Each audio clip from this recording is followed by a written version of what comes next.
Bismillahirrahmanirrahim. Assalamualaikum warahmatullahi wabarakatuh. Selamat pagi anak-anakku. Bagaimana kabarnya? Semoga kalian dalam kondisi yang sehat walafiat, siap untuk menerima pelajaran hari ini. Nah, pelajaran IPA kali ini kita akan mengadakan remedi soal-soal atau perbaikan soal-soal yang sudah kalian pelajari, sudah kalian kerjakan dalam ulangan harian tentang kalor, di mana hasilnya itu masih banyak yang belum tuntas ya.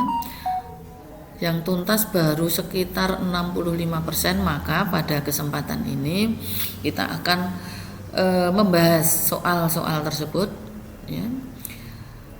Ya, karena memang materi kalor ini mungkin dirasa anak-anak mungkin agak sulit ya, sehingga di sini hasilnya kurang baik ya.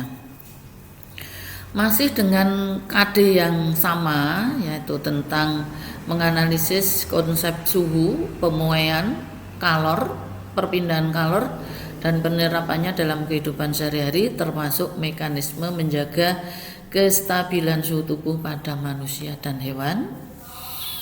Kemudian melaksanakan percobaan untuk menyelidiki pengaruh kalor terhadap suhu dan wujud benda.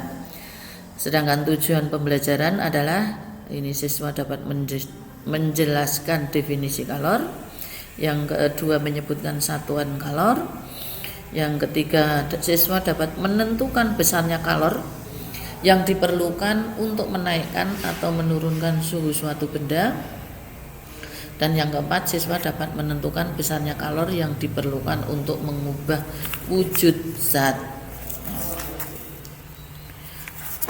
Jadi tujuan yang utama tadi bisa menjelaskan tentang atau pengertian kalor. Jadi kalor ini merupakan salah satu bentuk energi yang dapat menyebabkan perubahan suhu atau wujud suatu benda ya.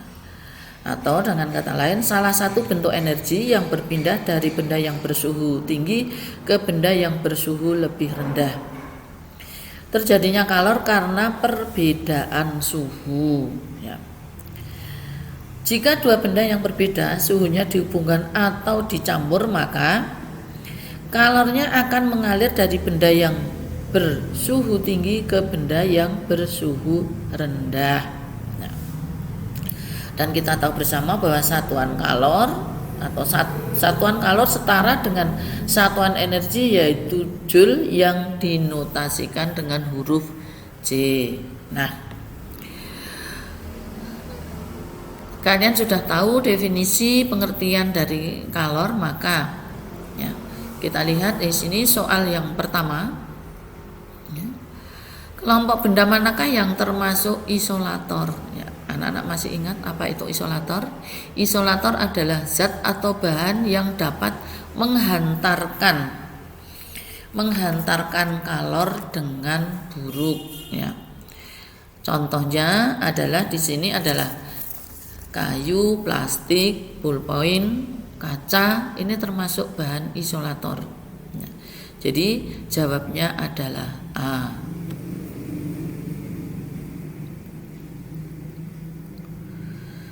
Soal yang kedua, kalian tentu saja di rumah punya termos ya. Kalian perhatikan dinding termos itu dilapisi perak yang bertujuan untuk mencegah hilangnya kalor secara ya.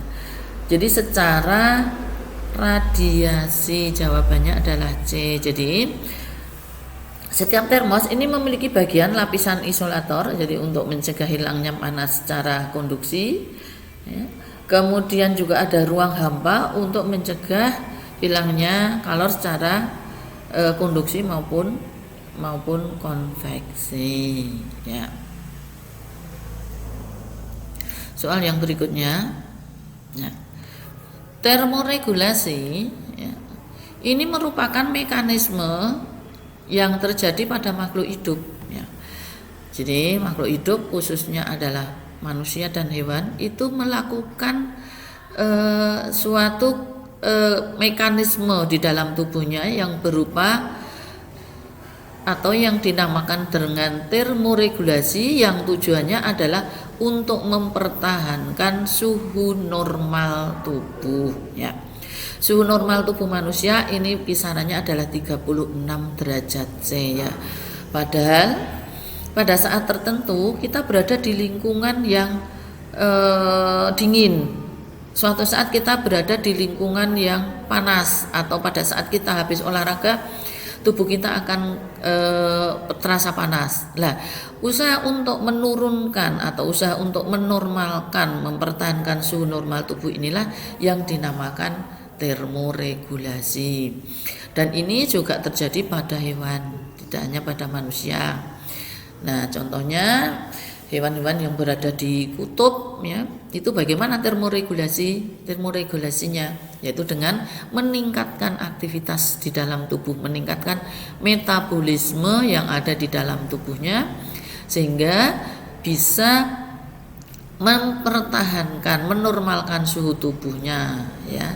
Seperti beruang kutub itu suhunya ya termasuk hewan berdarah panas ya. Jadi walaupun dia berada di lingkungan yang dingin, di lingkungan kutub, dia tetap suhunya adalah normal ya. Jawabannya adalah D. Soal yang berikutnya, berikut adalah beberapa faktor ya. Manakah yang termasuk faktor terjadinya termoregulasi pada manusia ya. Jadi sudah saya sampaikan, yang termasuk faktor terjadinya termoregulasi manusia adalah aktivitas ya. Aktivitas dan juga suhu lingkungan. Jadi aktivitas kita ya, itu bisa menaikkan, menormalkan suhu tubuh, kemudian juga metabolisme tubuh ya, yang terjadi di dalam tubuh manusia itu juga bisa menaikkan. Lalu bagaimana cara mendinginkan? Nah, ini adalah itu tadi dengan menormalkan, menurunkan, mendinginkan suhu tubuh ya. Jadi jawabannya adalah aktivitas dan suhu lingkungan. Jika lingkungan panas, maka hipotalamus mengaktifkan mekanisme pendinginan dengan cara, jadi hipotalamus ini adalah bagian dari sistem saraf kita. Jadi sistem saraf kita itu mengatur kegiatan tubuh, baik yang kita sadari maupun yang tidak kita sadari, termasuk pada saat kita berkeringat ya, berolahraga lalu berkeringat, maka ini hipotalamus itu dia akan mengaktifkan mekanisme pendinginan ya. Jadi hipotalamus itu berfungsi mengatur kegiatan yang tidak kita sadari, karena kita tidak bisa mengatur supaya suhu tubuh itu turun, tidak bisa. Tetapi di sini sudah ada hipotalamus. Jadi hipotalamus ini letaknya ada di bawah otak besar, yang fungsinya adalah mengatur, antara lain mengatur kegiatan tubuh yang tidak kita sadari, termasuk mengaktifkan mekanisme pendinginan dengan cara berkeringat ya. Jadi kalau kita habis olahraga, kemudian kita berada di lingkungan yang suhunya panas, maka tubuh kita akan berkeringat dan vasodilatasi.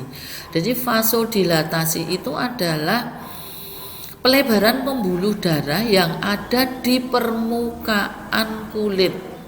Jadi di permukaan kulit kita itu pembuluh darahnya akan melebar, sehingga pori-pori kulit itu akan terbuka dan kelebihan air ya, itu akan keluar berupa keringat. Nah, jawabnya adalah B. Tubuh mengeluarkan keringat bertujuan untuk apa? Ya, tadi sudah saya sampaikan, untuk mendinginkan tubuh. Jadi jawabannya adalah A. Perpindahan kalor di mana kedua benda tidak bersentuhan itu dinamakan perpindahan kalor secara radiasi ya. Jadi jawabannya adalah C. Jadi perpindahan kalor secara radiasi adalah perpindahan kalor tanpa memerlukan medium atau tidak atau kedua benda tidak bersentuhan. Misalnya radiasi matahari. Kemudian kalau kalian berada di dekat api unggun akan terasa hangat, panas. Nah, ini adalah kalor berpindah secara radiasi. Dan juga bisa juga contohnya kalau kalian mendekatkan telapak tangan ke bola lampu yang menyala, maka telapak tangan kamu tidak bersentuhan dengan bola lampu, tapi sudah akan terjadi perpindahan kalor, jadi akan terasa panas. Ini adalah perpindahan kalor secara radiasi. Berikutnya, zat yang dapat memindahkan kalor dengan baik. Ya, kalau tadi zat atau bahan yang dapat memindahkan kalor dengan buruk itu disebut dengan isolator, maka bahan yang dapat memindahkan kalor dengan baik disebut dengan konduktor. Contohnya apa konduktor? Contohnya adalah logam, aluminium, kemudian tembaga, besi. Ini adalah termasuk bahan konduktor. Berikutnya, membeku mengembun. Ya, membeku mengembun adalah peristiwa perubahan zat yang disertai dengan pelepasan kalor. Ya, disertai dengan pelepasan kalor, jadi membeku mengembun. Ya. Kemudian juga deposisi. Ya. Ini adalah pelepasan kalor. Sedangkan kalau peristiwa menyublim, menguap, ya, masih ingat atau menyublim itu apa, menguap itu apa, mencair, ini adalah perubahan wujud zat yang membutuhkan kalor. Jawabnya D. Banyaknya kalor yang diperlukan untuk menaikkan suhu suatu zat sebesar 1 derajat Celcius dinamakan kalor jenis. Ya.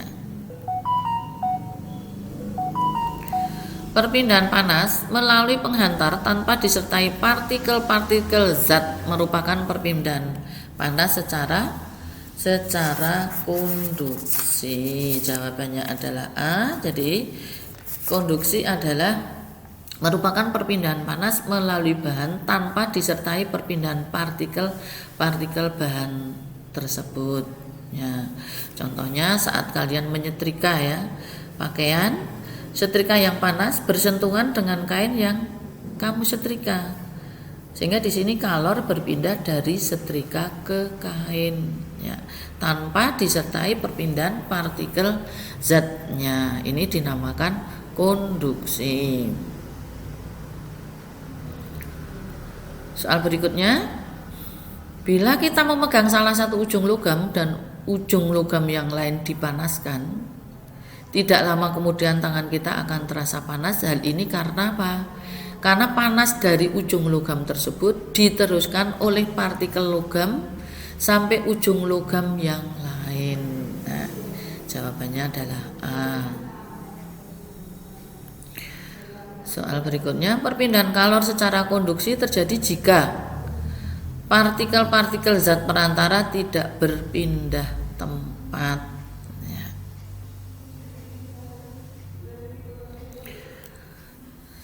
Ya.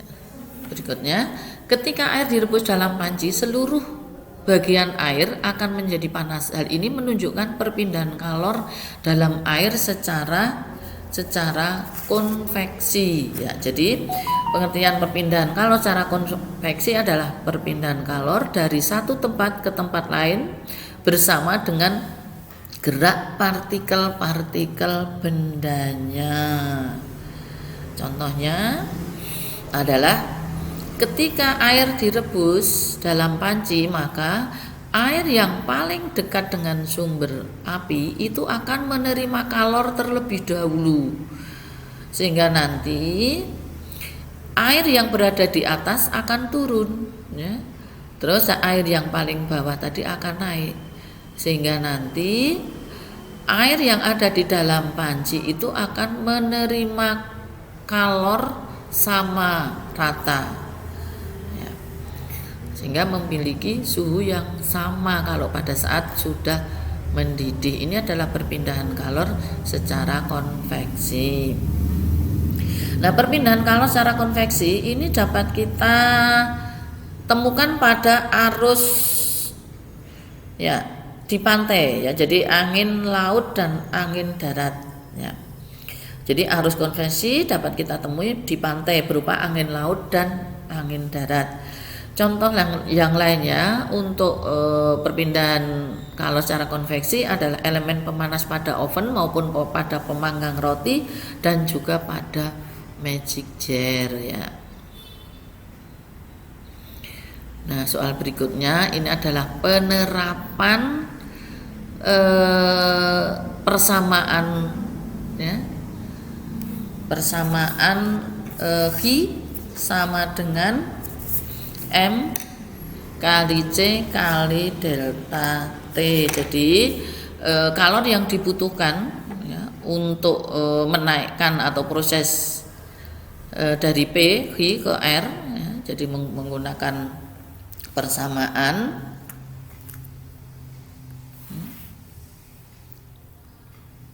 Jadi perhatikan grafik pemanasan 1 kg es berikutnya. Kalian perhatikan jika kalor jenis es ya, itu sama dengan 2100 Joule per kilogram derajat C ya. Kalor lebur esnya adalah 300.036 ya, 336.000 Joule per kilo dan kalor jenis air 4.200 Joule per kilogram derajat C. Pertanyaannya adalah kalor yang dibutuhkan dalam proses P ke Hi ke R ya. Untuk menjawab pertanyaan ini, untuk menyelesaikan soal seperti ini, maka menggunakan persamaan Hi sama dengan M kali C kali delta T.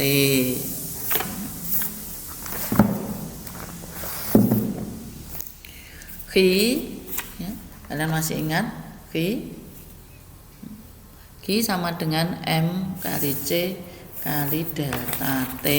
Q-nya adalah banyaknya kalor yang diperlukan dalam satuan Joule, kemudian M adalah massa benda dalam kilogram, kemudian C adalah kalor jenis benda Joule per kilogram derajat C, dan delta T ini merupakan perubahan suhu dalam derajat Celcius ataupun dalam Kelvin ya.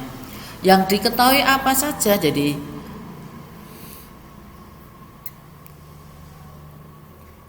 diketahui ya.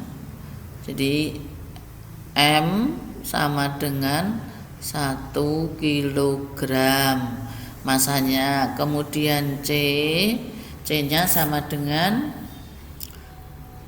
2000, jadi kalor jenis S-nya adalah 2100 Joule per kilo derajat C.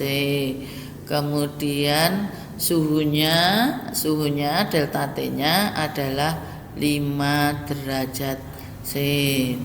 Sehingga tinggal memasukkan ya notasi tersebut, angka-angka tersebut ke dalam persamaan Hi sama dengan M kali C kali delta T ya, masanya adalah 1 kilogram, kemudian C-nya adalah kalor jenis S itu 2100 Joule per kilo, kemudian kali 5 sama dengan 10.500.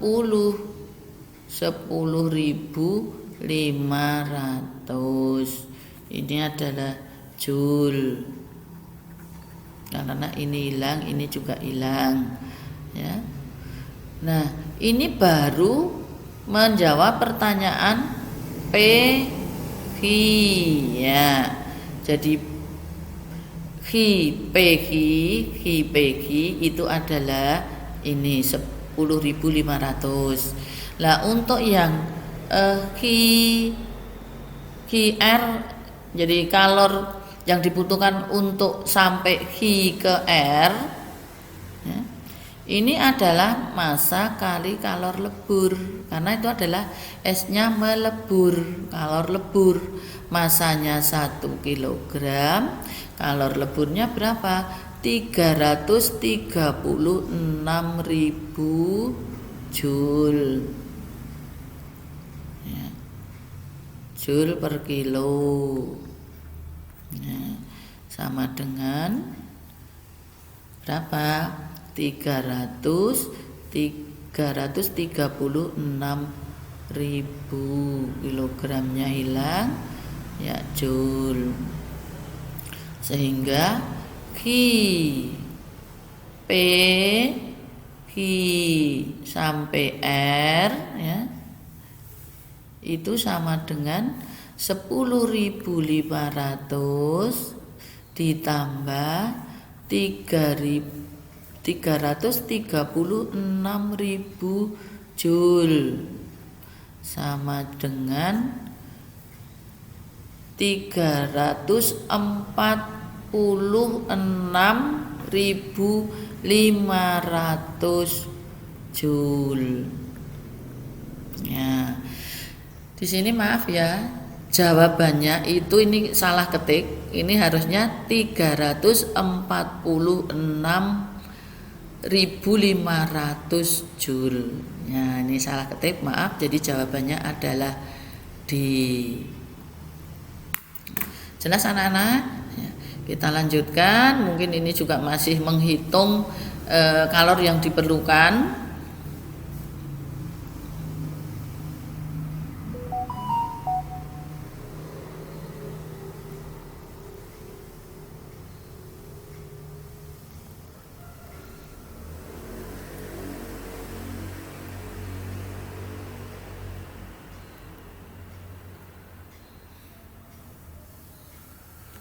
Nah, pertanyaan berikut, banyaknya kalor yang diperlukan untuk melebur 2 kg es ya, pada suhu 0 derajat C pada titik lebur ya, titik lebur kalor lebur es 336 Joule ya.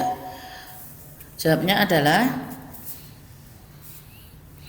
untuk menjawab soal ini yang diperlukan adalah persamaan ini Q sama dengan, jadi yang diperlukan kan untuk meleburkan es ya, L. Masanya adalah 2 kilo. Kemudian kalor lebur esnya adalah 336.000 Joule ya, sama dengan 672.000 Joule ya, kilojoule ya.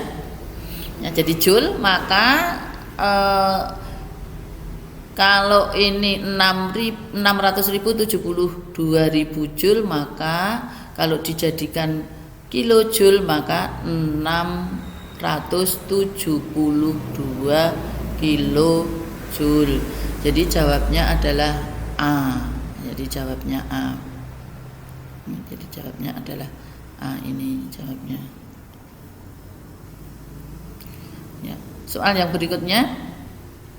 Nah, kalor sebesar 63.000 Joule diterima oleh 1.500 gram bersuhu 36 derajat C jika kalor jenis air 4.200 Joule per kilogram derajat C, suhu air akan berubah menjadi ya.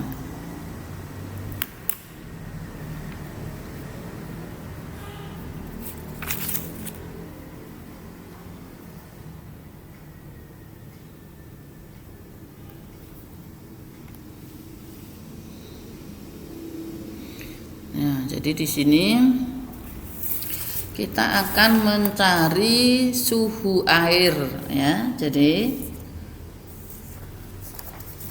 persamaannya menggunakan persamaan Q sama dengan Q sama dengan M C kali delta T, ya. Q-nya adalah, ya, Q-nya adalah ini 63.000, ya.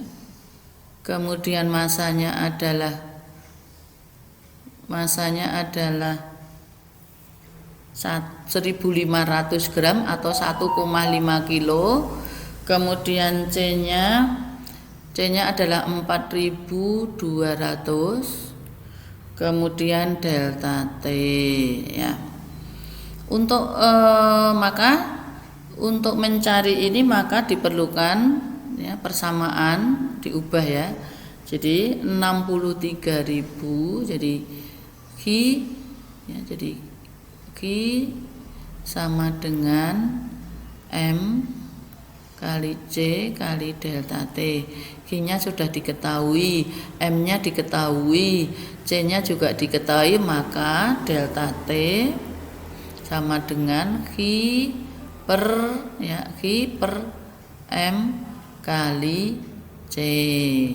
Sehingga di sini Q-nya adalah 63.000 dibagi 1,5 kali 4.200, ya, sama dengan 63.000 dibagi 6.300, ya. 6.300 sama dengan 10, ya. Nah, sehingga di sini, ya, sehingga T akhir sama dengan T akhirnya adalah saya lanjutkan di sini, ya. T akhir sama dengan 35 ditambah 10 sama dengan 45 derajat C. Jadi jawabannya adalah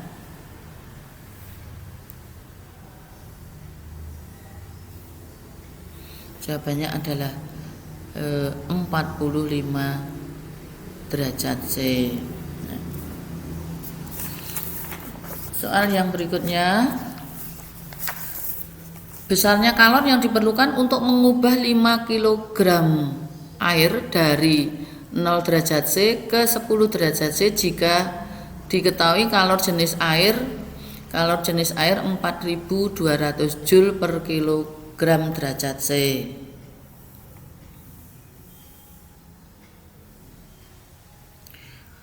Ya, jadi masih menggunakan, ya, persamaan Q sama dengan, ya, Q sama dengan M C kali delta T.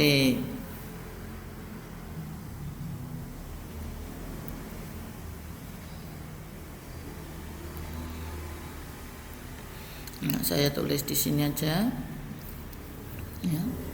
Jadi masih menggunakan persamaan Q sama dengan M C kali delta T. M-nya tadi adalah 5 kg, C-nya adalah 4.200, sedangkan T-nya adalah 10. Sehingga kalor yang diperlukan adalah 210.000 Joule, ya.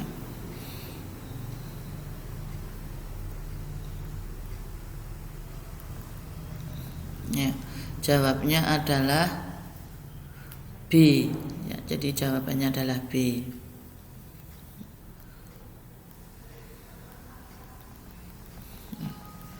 Masih soal yang terkait dengan kalor yang diperlukan untuk menaikkan suhu.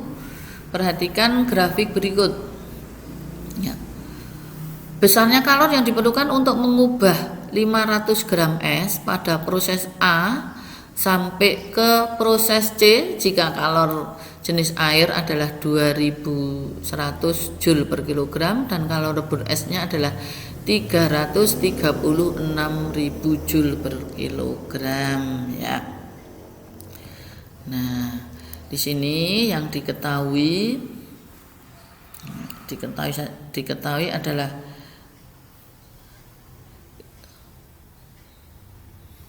M-nya adalah 500 gram atau 0,5 kilo, kemudian kalor jenis S-nya 2100 dan kalor lebur S-nya adalah 336.000. Q sama dengan, nah, jadi masih penerapan rumus ini, M C kali delta T. Jadi kita mencari Q menggunakan rumus ini, kita cari dulu Q, jadi kalor yang diperlukan dari Q ke A sampai B itu sama dengan M kali C kali delta T. Masanya adalah 0,5 dikalikan 200, saya ulangi, 2100 Joule per kilo dikalikan delta T-nya adalah 10 ya, sama dengan 10.500 Joule.